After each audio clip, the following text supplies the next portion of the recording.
And in my work, I think we're already espousing that. Yes. It all depends on each country. If you take country like Tanzania, where I worked, it's all there. I mean, everything is about Nkrumah in those countries. So I would say that his Nkrumah's aspirations for Pan-Africanism has always been there, no matter how it's observed in many countries. But the thing is that most of the time we are taken back by many other modern things, and we forget that we have to fight for what people like him stood for. So I, in particular, I want to be one of those also carrying forward that one, the issue of Pan-Africanism. And having worked in these many countries, I just feel that why not share my experience of Pan-Africanism to everybody else, or those who are interested in.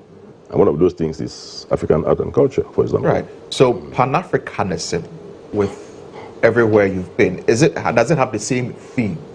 And is Kwame Nkrumah the main figure that embodies Pan-Africanism? I would say not all countries. I would say not all countries, because some countries have their own way of looking at it. I studied Tanzania, they have their own Pan-Africanists in Tanzania, for example. Other countries have their own. But I would say in general, the president of Nkrumah is very much, and still very much in the minds of many Africans. Whatever you look at it, it's very important. And I think all my life in Africa, I've seen that what you are espousing, and many others were espousing in those days, see carry straight today. See carry straight today. And I think it's important that we don't let that go. We should follow it up. We should follow it up and make sure that Africa does not die. We must carry that flame forward. Yes. Yes. And so, what do you make of a day like this, which has been set aside to celebrate? I think it's a good day, because if not, it gets lost. I think it's a good thing, because he was championing it, and I think that people say, why keep a day for it? It's very important, because why are we talking about reparations, returning of artifacts, all these things?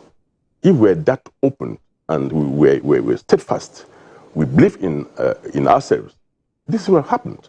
So we cannot let it go. So I think I'm happy, and I think it's important that we don't lose that fact of what he stood for as a Pan-Africanist. And today's days, of course, will help keep that flame going. That's how I look at it. Right. Yes. Now, let's now talk about your interest in art, right?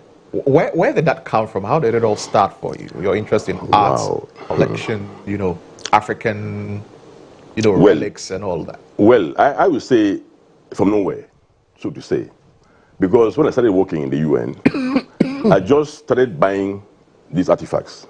I didn't have any clue of what I'm going to do with them in the end. I was just buying. I just like buying things. Things like just buying them.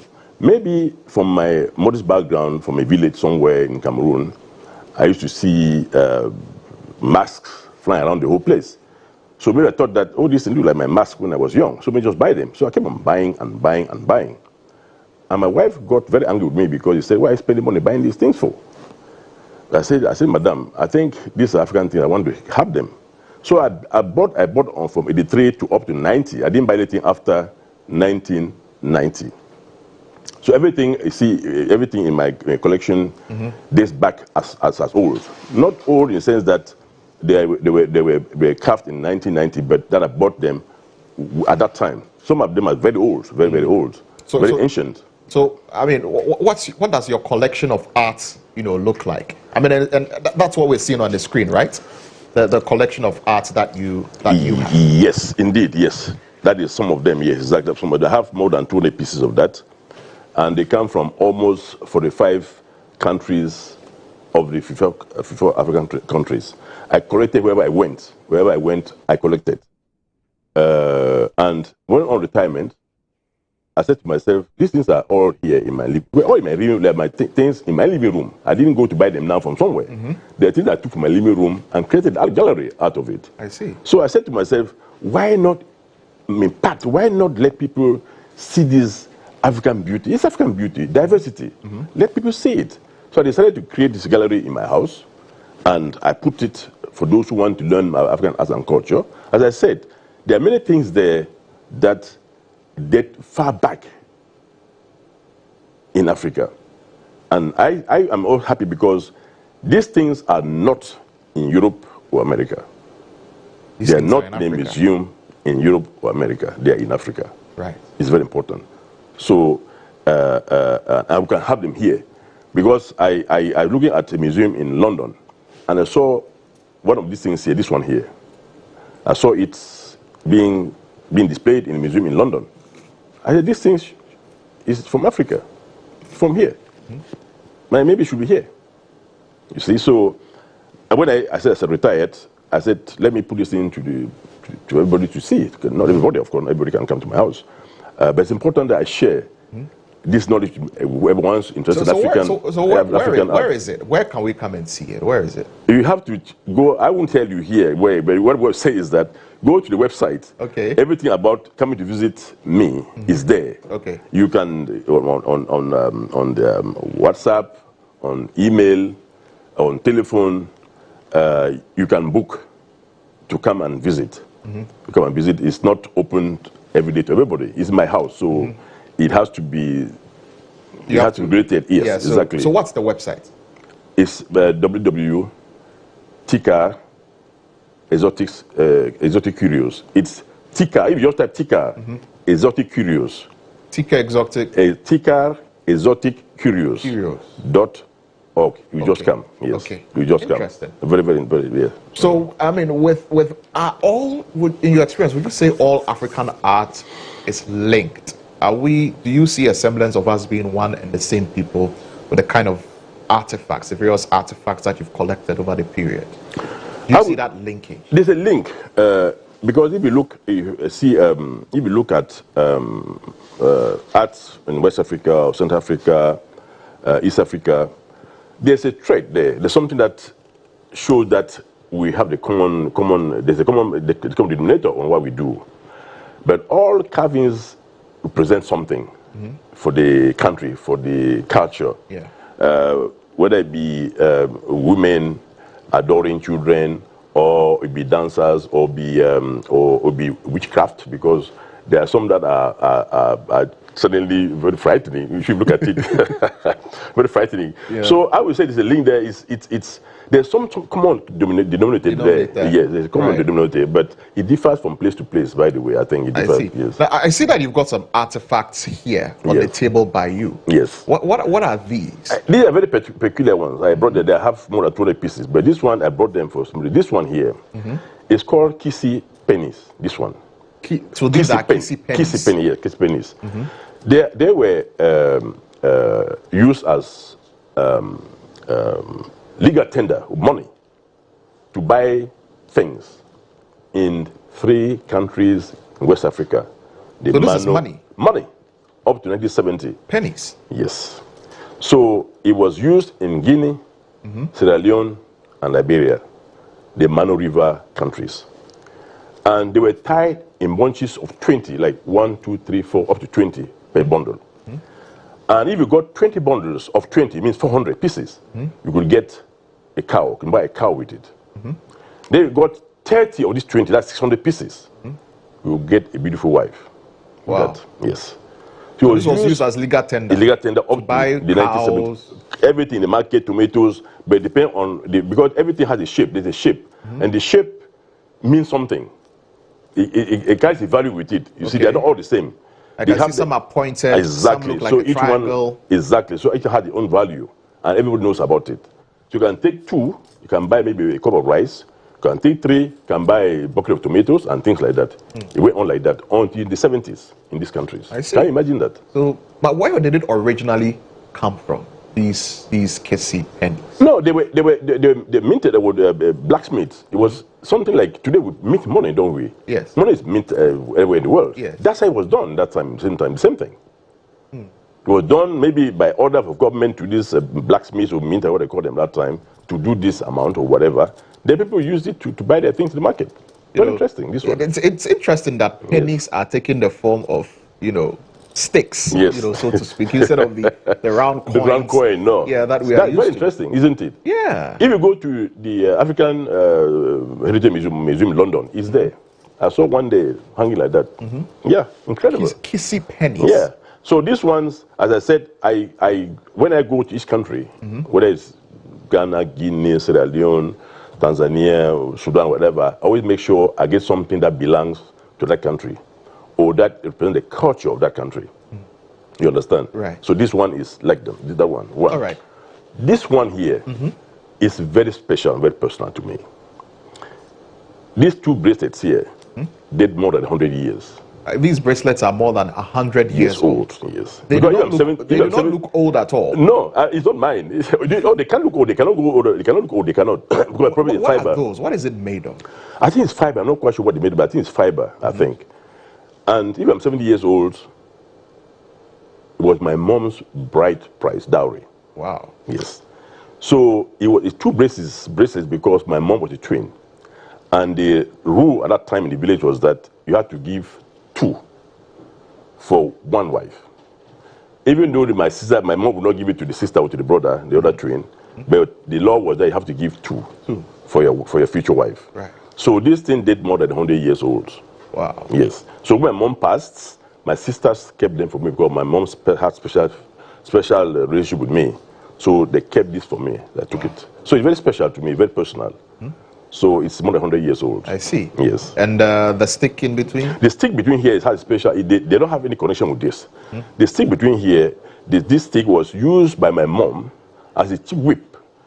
That when it's a meeting, a village meeting, you sit in front of the door. Yeah. If you come late, you are whipped with this one, like this. The rubber here has gone off after many years. I see. This is more than 70 years old, this one here as well. Wow. So my mom will whip you with this and you pay a fine for coming late. Interesting. Yes. So I put this together to remember my mom. That's why I put them together. Yeah. And since you are in Ghana, I don't believe you can come to the studio without something. Of course I will not do that. I will not do Ghanaian that. heritage. No, So tell us about the last. Have a lot in Ghana Yes, here. the last artifact. This one here. Yes. Maybe we don't know what it is. It is the first of the kente looms that were used in Ghana. Maybe in Bongwe, I'm not quite sure. But well, kente originated from Bongwe. Okay, so maybe that's where they used it for. From Bongwe. Exactly, Bongwe. So if it is that small, you can imagine how many months or years it would take to weave a small piece of kente. So now when you go to the kente weavers, you see these huge machines, and they're able to manufacture or able to make the kente, in large quantities. Exactly. But you're saying this is how, or this is the tool, the machine in the 30s that was used to make kente. Absolutely. Weave kente. Absolutely, this one here. This is how it looks like. Exactly. That's fascinating. Yeah, exactly. Wow. That's it. So people don't have to know these things. You come and look at it because this loom itself. There, other things that thing you probably not call it. You put here. It's there. I have it in the gallery. Everything is there. So if you wanted to make kente right now, you can use this. I'm quite sure about that. You must be a real technician to use this to make a kente. I don't think it can be done anymore. Right. I don't think so. Right. Yes. That's fascinating. So I believe if we're able to get onto the website and then maybe book an appointment and come, we'll be able to see more artifacts. Absolutely, more. Like this. I have more than 200 pieces. All right. So, I mean, that's the website that we've projected on our screen. Can I? Yeah. Yes, we project. So when you get onto the website, these are some of the things that you'd be able to see. Absolutely. Absolutely. Okay. So, I mean, before you go, I mean, what would you like to say finally before we... Well, I would say that I've been in Ghana for the last 80 years, being a Cameroonian. And I think that the opportunities given to me here by Ghanaians has been wonderful. But now, I would say to everybody that it's important we learn about our history and our culture. If you come to Tika Exotic Curios, that's my gallery, you can learn a lot about Africa there. You can learn a lot about Tanzania, Uganda, Rwanda, in that place, in addition to Ghana. You don't need to go there. You can do a lot there on the spot in my gallery. And what I didn't say was that apart from the physical artifacts that we have, and based on what I've learned throughout all these countries, we can also make you taste delicacies from these countries. You can eat the best of food from these countries, the best of them. We even import ingredients. Wow. Because if you want to come to the gallery, don't just look at the artifacts that came from Sudan or wherever. Try and taste the food that came from there, Uganda, Kenya, Nigeria, wherever. It's nice. It's very nice. And you can come there with the family and sit the whole afternoon. You want to leave again because everything is there. You listen to music from wherever in Africa. There's music. Wow. There's food and there's artifacts. Okay, so people to visit. I mean, I'm pretty sure a lot of people will be interested in. But I mean, just to get this clearly again for the last time before we go, the website again. Okay, it's www. Tikar, Tikar, exotics, curious. Tikar Exotic Curious.org. Yes. Okay. Something like that. Yes. And when you get onto the website, this is what you will see. Yes. Tikar Exactly. There you go. Exotic Curious. Exactly. That's it. .org. Yes. And then you can book an appointment. You can go there and exactly. Or you can right. send a message to me. You can call me. There's a telephone number there as well. Very well. Yes. Thank you very much for joining welcome. us in the studio. I'm grateful that you came here. Thank you so much. And I'm just fascinated by the little art that you brought into the studio. These artifacts, historical artifacts. Yes. Thank you so much. That you brought into the studio.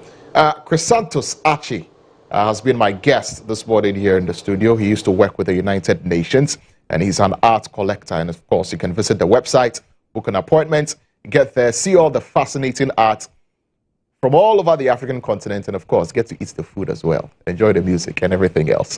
Thank you very much once again for coming. On this note, we're wrapping up GH Today here on GH1 Television. Thank you very much for watching the holiday edition. My name is Lantam Papanko. We'll be here again tomorrow to bring you another edition of GH Today. And of course, throughout the entire day, make sure that you keep on watching GH1 TV. We're definitely going to make it worth your while. Enjoy the rest of your holiday.